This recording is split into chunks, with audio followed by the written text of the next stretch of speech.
You know what's funny? People think discipline is about waking up at 5 a.m. to do push ups in the rain while listening to some Navy SEAL scream at you through a podcast.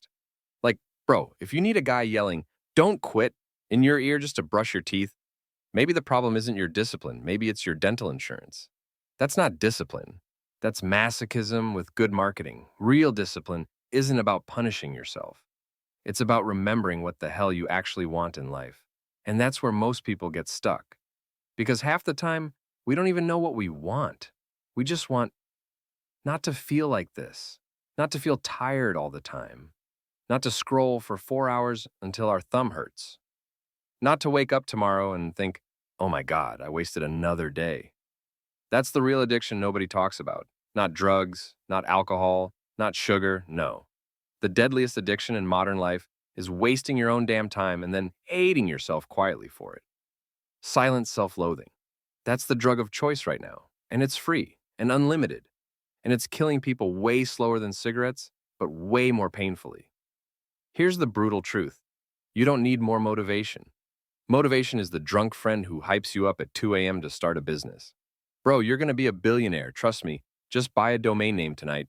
We'll be on Shark Tank by next Thursday. And you believe them for about 7 hours. Then you wake up the next morning, sit down at your laptop at 10 a.m., zero energy, no plan, and a hangover from all the Red Bull and bad ideas, and your drunk friend is nowhere to be found. Motivation bails on you. Discipline is the boring, sober friend, the one who shows up at your house on time and says, hey, remember you said you wanted this? Yeah, let's go do it.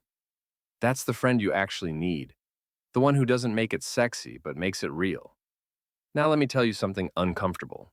The reason you don't have what you want isn't because you're weak. It's because you keep forgetting. That's it. You keep forgetting the version of yourself you said you wanted to become. Forgetting why you started. Forgetting that you actually do care. It's like trying to diet while living inside an all-you-can-eat buffet. You're not failing because you don't care about your health. You're failing because the environment keeps shoving garlic bread in your face until you forget you even had goals when you walked in. And by the time you remember, your plate looks like a crime scene. Think about this. Discipline is basically memory with muscle. It's not a six-pack. It's not a perfect morning routine. It's memory with muscle. Imagine if every time you were about to grab your phone and scroll, a little version of you popped up on your shoulder and whispered, hey, didn't you say you wanted to be the kind of person who actually finishes things instead of watching strangers on TikTok bake bread for 6 hours straight? Do you even eat bread? That's discipline, not punishment, just remembering. Because the truth is, you're not lazy. Don't you dare call yourself lazy. If you were lazy, you wouldn't feel guilty all the time. Lazy people don't care. Lazy people don't wake up at 3 a.m. staring at the ceiling thinking, why am I like this? Lazy people don't watch self-improvement videos while eating Doritos out of the family-size bag. That's not laziness. That's proof you care. That guilt you feel, that frustration, that voice in your head whispering, I could be so much more, that's not laziness. That's evidence. That's exhibit A that you care. You are not lazy, you are distracted. And distraction is sneaky. Distraction wears disguises. Sometimes it's just one more episode. Sometimes it's, I'll check my email real quick. Sometimes it's, let me scroll for inspiration. No, bro. Nobody ever got inspired from watching a raccoon make pancakes at 2 in the morning. That's not inspiration. That's forgetting. And don't underestimate how powerful forgetting is. Forgetting what you want will ruin your life faster than a bad diet. Think about it. If you forgot where your house keys were, you'd be stressed for like an hour. If you forget who you want to become, you'll be stressed for years. That's why you keep sabotaging yourself. It's not weakness, it's amnesia, emotional amnesia. And here's the kicker. The world but profits off you forgetting. Every notification, every ad, every endless scroll is designed to make you forget. Forget your priorities, forget your dreams, forget your future self. They don't want you to remember because a person who remembers what they truly want is unstoppable. And an unstoppable person isn't good for business. So here's a wild thought. Maybe you don't need more discipline in the wake up at 5 a.m. and ice bath your nipples sense. Maybe you just need to remember who the hell you said you wanted to be. Write it down. Tattoo it on your forehead if you have to. Because if you don't remember, the world will be more than happy to fill your memory with junk. Now let's make it real. Think of discipline like having a best friend version of yourself living in your brain. The one who remembers. The one who taps you on the shoulder when you're about to binge a whole season of something you don't even like and says, "Yo, didn't we agree we were building something? Didn't we say we wanted more than this? Didn't we agree that the highlight of our week wouldn't be a new flavor of chips?" That's discipline. Memory with muscle. And don't even start with a whole, "Oh, but I don't have time." Stop. You have time. You watched 3 episodes of some show you don't even like last night, just so you wouldn't have to be alone with your thoughts. And don't lie. You didn't even watch them. You just let Netflix autoplay while you stared at your phone and ate snacks you swore you weren't going to eat. You know how I know? Because I do it too. We all do. That's the human condition in 2025. You're not running out of time, you're drowning in avoidance. The real problem isn't time, it's courage. Courage to sit down, face yourself, and admit what you actually want without running away. And that's scary. Because when you strip away all the scrolling, all the noise, all the fake busyness, you might hear the quiet truth. I'm not happy with how I'm living. That's a terrifying sentence. So you run, we all run, into shows, into TikToks, into fake productivity. That's why people are burned out. Not because they're working too hard, but because they're working hard on the wrong things. Imagine sprinting full speed on a treadmill. You're sweating, you're exhausted, you're about to collapse. And then someone taps you on the shoulder and goes, "Hey, you realize this treadmill doesn't go anywhere, right?" That's modern burnout. You can't out-sleepwalk your way into a life that excites you. You can nap, you can binge, you can scroll, you can take a mental health day. But if you're walking the wrong direction, more sleep isn't going to fix the fact that you're still lost. Let me tell you a story. Imagine there's a guy walking through the desert, dying of thirst. He sees a mirage, an oasis, a pool of crystal clear water. He stumbles toward it, and then it disappears. So he keeps walking, sees another one, and another, and another. That's most of us. We chase one mirage after another. New job, new gadget, new crush, new Netflix series, new self-help hack. Each one whispers, "This one will finally make you feel alive," but it doesn't. You want to know why?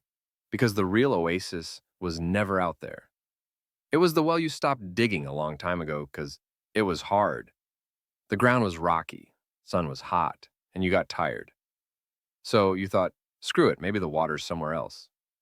And now you're wandering the desert, half alive, half asleep, convincing yourself that the next shiny thing will save you. Discipline is remembering to keep digging your damn well instead of chasing every mirage in the desert. That's it. You don't need another oasis. You just need to pick up the shovel you dropped. Now let's pause. I want you to comment one word right now that describes how you feel about what I'm saying. Don't overthink it. Just one word: angry, relieved, called out, hopeful. Whatever it is, drop it down there. I want to see it. Because this isn't a lecture, this is a conversation. I'm not some monk yelling from a mountain. I'm right here in the mess with you. Here's the thing. We live in an age of infinite distraction. Your phone is basically a slot machine for your attention. You pull the lever every time you refresh, hoping for a jackpot, some exciting little hit to numb the ache of existence for 5 more minutes. And sometimes you get it.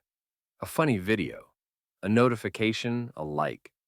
And for a moment, it works. But then, it doesn't. And then you wake up 3 years later wondering why you feel like a background character in your own life. That's the tax of forgetting what you want. Not money, not energy, time, irreplaceable time. And I get it, it's not easy. You're tired, you're stressed. You're comparing yourself to people online who look like they wake up every day in a Pottery Barn catalog. Perfect skin, perfect smiles, perfect productivity routine, filmed with a $1,500 camera and natural sunlight you don't even get in your basement apartment. Let me break it to you. Even Beyoncé has days where she eats cold pizza in bed. Even Elon Musk has mornings where he stares at the ceiling like, "I don't want to do this." The difference isn't perfection. The difference is they don't forget why they're doing it. The world will forgive you for being messy, tired, imperfect, but it won't forgive you for giving up on yourself. That's the one thing you can't bounce back from, betraying your own potential. So how do you build this thing called discipline? It's not about willpower, it's about strategy. Step 1. Stop waiting to feel ready. Readiness is a scam. You don't feel ready to start working out. You just put on the damn shoes. You don't feel ready to start writing. You just open the damn document. Action first, feelings later. Waiting to feel ready is like waiting to feel sober before you stop drinking. It's never going to happen. Step 2. Write down what you want. Literally.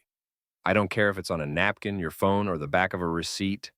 If you don't have it in front of you, you will forget. Your brain is basically a chaotic roommate who swears they'll remember to take the chicken out of the freezer and then doesn't. Write it down. Step 3. Make your environment work for you instead of against you. Don't expect to resist temptation all day like some monk in the mountains. You're not a monk. You're a human who knows the TikTok algorithm better than their own credit score. So stop pretending you'll just have discipline. Move the junk food. Hide the apps. Block the sites. Put the book on your pillow so you trip over it. Set reminders everywhere. Make forgetting harder than remembering. That's how you win. Not with raw willpower, but with smart setups. Because discipline isn't about being a superhero. It's about stacking the deck so your future self has fewer chances to forget. But here's the secret sauce. Remind yourself daily. Discipline is remembering what you want so often that forgetting becomes impossible. That's it. Not harder, not scarier, just more remembering. That's why athletes plaster their goals on their walls like middle schoolers hanging boy band posters. That's why Steve Jobs wore the same black turtleneck every single day. He didn't want decision fatigue to distract him from the real work.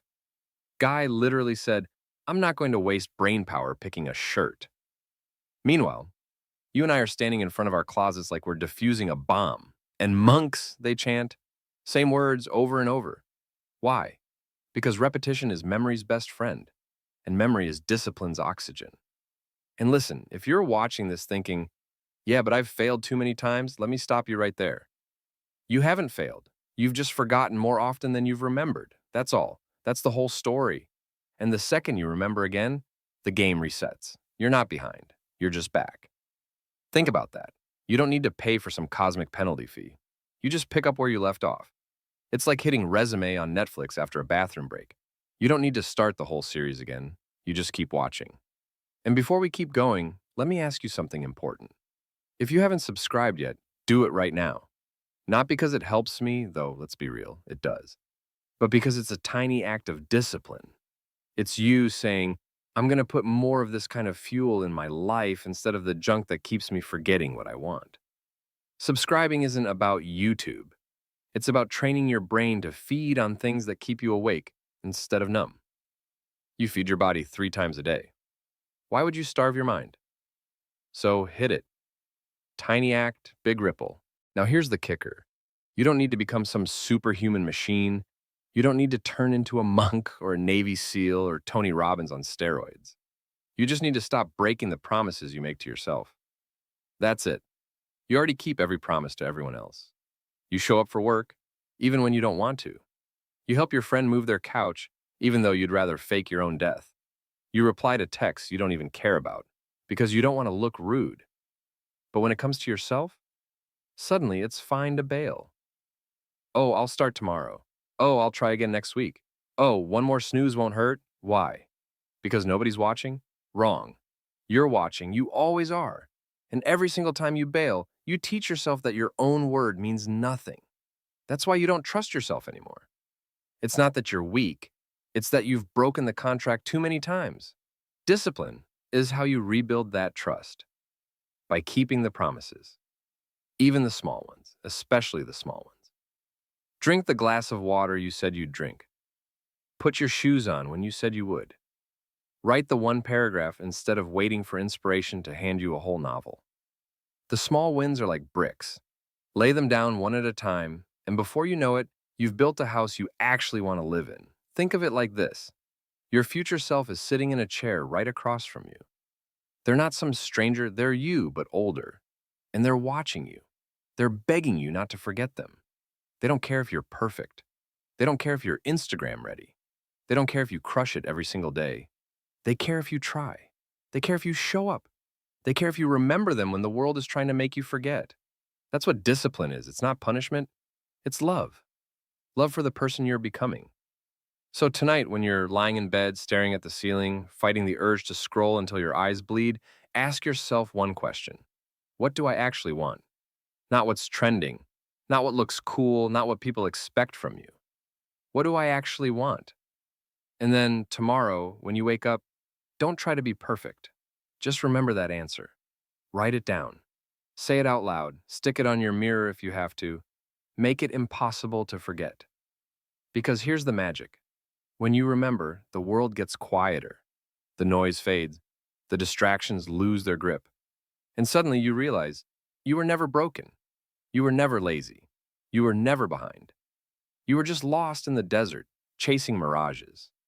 But now you've picked up your shovel again. You're digging. And the water's coming. That's discipline. That's rule number 6, Joe explains.